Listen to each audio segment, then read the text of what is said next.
ভোরের আকাশে যখন পাখিরা ডানা মেলে উড়ে যায়, তখন কি তারা জানে আজ কোথায় খাবার পাবে? তারা জানে না। তবু তারা বাসা থেকে বের হয়।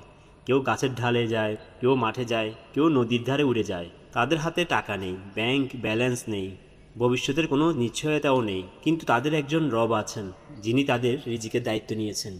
রাসূল সাল্লাল্লাহু আলাইহি ওয়াসাল্লাম বলেছেন, তোমরা যদি আল্লাহর উপর যথাযথভাবে তাওয়াক্কুল করতে, তাহলে তিনি তোমাদের রিজিক দিতেন, যেমন তিনি পাখিদের রিজিক দেন। তারা সকালে ক্ষুধার্ত অবস্থায় বের হয় এবং সন্ধ্যায় পেট ভরা অবস্থায় ফিরে আসে।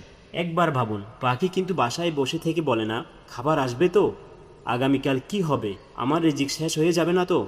সে শুধু আল্লাহর উপর ভরসা করে আর নিজের চেষ্টা চালিয়ে যায়। অথচ আমরা মানুষ সামান্য আয় কমে গেলেই দুশ্চিন্তা করি, ভবিষ্যৎ নিয়ে ভয় পাই। কখনো কখনো মনে হয় আমার রিজিক বুঝি শেষ হয়ে যাচ্ছে। কিন্তু মনে রাখবেন, আপনার রিজিক আপনার চাকরি নয়, আপনার ব্যবসা নয়, কোনো মানুষও নয়। আপনার রিজিকের মালিক একমাত্র আল্লাহ। তবে তাওয়াক্কুল মানে অলস হয়ে বসে থাকা নয়। পাখি যেমন বাসা থেকে বের হয়, খাবারের সন্ধানের চেষ্টা করে, আমাদেরও হালাল পথে চেষ্টা করতে হবে। আপনি চেষ্টা করুন, দোয়া করুন, আরাম থেকে বেঁচে থাকুন, আর ফলাফল আল্লাহর হাতে ছেড়ে দিন।